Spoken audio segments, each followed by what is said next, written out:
Well, this is one of the saddest and most momentous turning points in the history of the United Kingdom. There's nobody in this country or the world who hasn't lived the majority of their lives under the reign of Queen Elizabeth II. For 70 years she served this country with astoundingly dedicated duty. I struggle to even imagine a Britain without this Queen.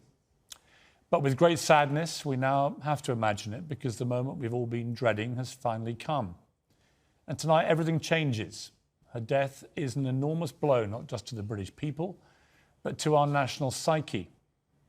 To people around the world who don't fully understand our deep affinity with this Queen, it's as simple as this. Our monarchy and Her Majesty are the very essence of being British. As Abraham Lincoln, apple pie and the Constitution are to being American, so the royal family is to Great Britain. More than an institution, it's an identity, it's who we are. It's the Magna Carta, the Palace of Westminster, the Battle of Waterloo.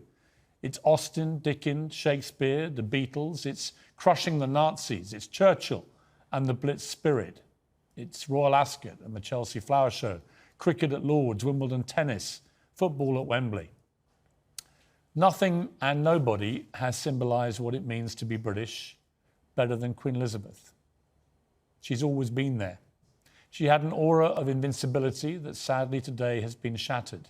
And now we have to learn as a country to live without her. Whatever your views of the royal family, wherever you live in the world, you will remember this day because it's history unfolding before our eyes.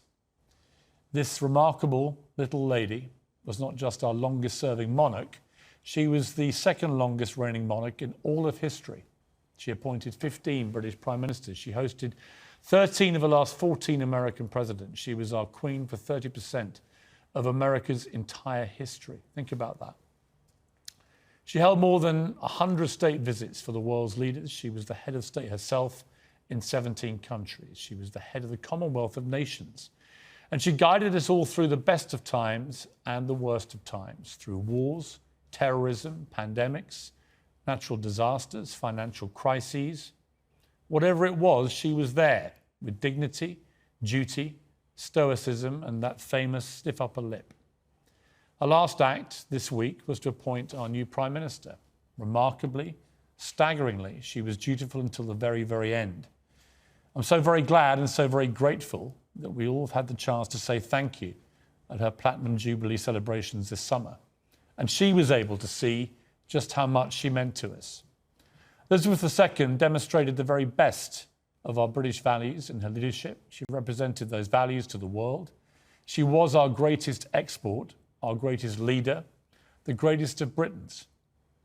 When Her Majesty the Queen died this afternoon in Balmoral, a little piece of all of us here in Britain died with her.